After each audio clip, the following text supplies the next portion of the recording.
माफ करोगे कि इन्हें साफ कर दोगे? माफ तो नहीं करोगे?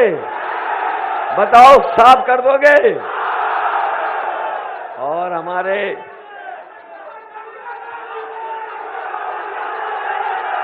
बाबा जी के बारे में, अरे बाबा जी के बारे में भी तो सुन लो। ये बाबा जी नहीं, ये बाबा दुबे नहीं, वो धुआं वाले बाबा जी। मुझे तो ये लगता है बदलापुर के लोग ऐसा बदला लेंगे, बदलापुर वाले ऐसा बदला लेंगे वोटों से कि बुलडोजर, बाबा का बुलडोजर छीन के इनको दे देंगे। बताओ, उन बाबा का बुलडोजर छीन करके बाबा दुबे को दोगे कि नहीं दोगे? आज तो बीजेपी वाले जान गए होंगे कि बुलडोजर बाबा का, बाबा दुबे जी बुलडोजर छीन लेंगे। और बाबा जी का सुना होगा आपने, वो हमारे बारे में कह रहे हैं कि हम 12 बजे सो के उठते हैं। जब से उन्होंने कहा 12 बजे सो के उठते हैं, तब से हमने भी उनके घर पर नजर रखी हुई है। और ये बाबा दुबे जी जानते होंगे कि उनका घर और हमारे घर की दीवार एक है। और आजकल कभी कभी मैं शाम को देखता हूं तो धुआं उड़ता नजर आता है।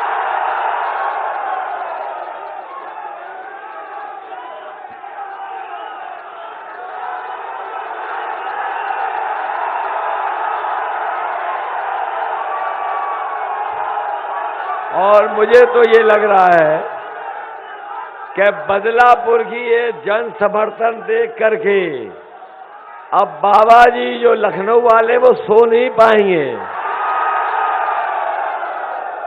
अब रात में उठ करके फिर धुआं मांगेंगे। अभी कुछ दिन पहले मैंने कुछ पुताई वालों को जाते देखा। मैंने पुताई वालों को रोक करके पूछवाया कि कहां जा रहे हो? तो पुताई वालों ने कहा कि मुख्यमंत्री आवास में जो धुएं के काले धब्बे लग रहे हैं उनको पोंछने जा रहे हैं। बताओ, बाबा जी ने तैयारी कर ली कि नहीं कर ली? और कुछ लोगों को तो पता होगा कि उन्होंने लखनऊ से गोरखपुर की टिकट बुक कर ली कि नहीं कर ली? और वो गाना सुन लिया कि नहीं सुन लिया? यूपी में काबा। इस बार तो बदलापुर के लोग बाबा बाय बाय बाबा बा करने जा रहे हैं। बताओ, बाबा जी को बाय बाय कर दोगे कि नहीं कर दोगे? ये जो हाथ में हमें स्मार्टफोन दिखाई दे रहे हैं, क्या ये बाबा जी ने दिए? वो तो कह रहे हैं कि उन्होंने 2 करोड़ बांटे हैं। वो ये भी कह रहे हैं कि लैपटॉप दिया है।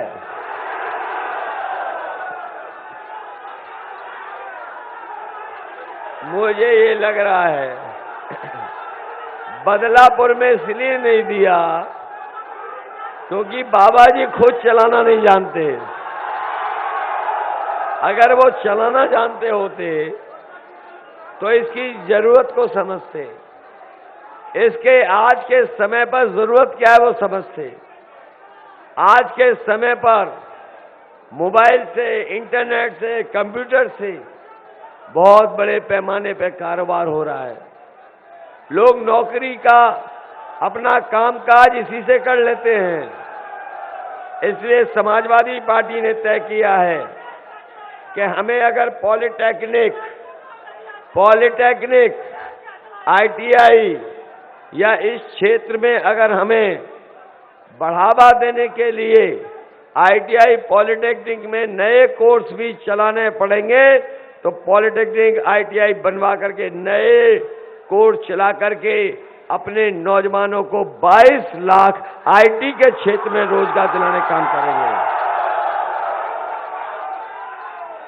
जहां पर आपका बाईं तरफ एक्सप्रेसवे निकल रहा है, मैं देखता हूं अभी मैं बगल की विधानसभा शाहगंज होके आया हूं, आगे आजमगढ़ भी है। ये ऐसा एक्सप्रेसवे है जो पूरे देश में सबसे अच्छा एक्सप्रेसवे समाजवादियों ने बनाया।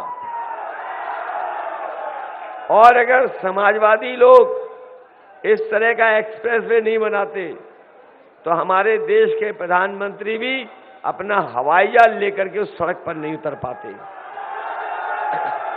अगर उन्होंने बनाया होता तो बताओ, गुजरात में एक भी सड़क ऐसी नहीं है जहां पे हवाई जहाज उतर जाए। इसलिए भविष्य में हमें बदलापुर होकर के एक्सप्रेसवे से जोड़ने के लिए नई सड़क बनानी पड़ेगी। तो एक्सप्रेसवे से जोड़ने के लिए आपको भी एक्सप्रेसवे देने का काम समाजवादी लोग करेंगे। पहले भी हम लोगों ने जौनपुर और खासकर बदलापुर को बिजली बढ़ा करके देने का काम किया था। इस बार सरकार बनाइए, जहां 24 घंटे बिजली मिलेगी वहीं 300 यूनिट बिजली के लिए आपको बिल नहीं देना पड़ेगा और किसानों को सिंचाई के लिए बिल नहीं देना पड़ेगा, पूरी सिंचाई माफ होगी। पहले समाजवादी सरकार थी, जब समाजवादी सरकार थी तो समाजवादियों ने लोहिया आवास बनाना शुरू किए थे और गरीबों को ऐसे आवास जहां उन्हें कमरा मिल जाए, बरामदा हो, आपका किचन भी हो, बाथरूम भी हो और सोलर पैनल भी लग जाए, जिससे उनके बल्ब और पंखा, चार्जर और टीवी भी चल जाए। अगर भविष्य में हमें लोहिया आवास देने पड़ेंगे तो गरीबों को ऐसे लोहिया आवास देंगे जिसमें आपका सोलर पैनल लगा होगा, आपको बिजली का बिल नहीं देना पड़ेगा, बिजली फ्री होगी आपकी।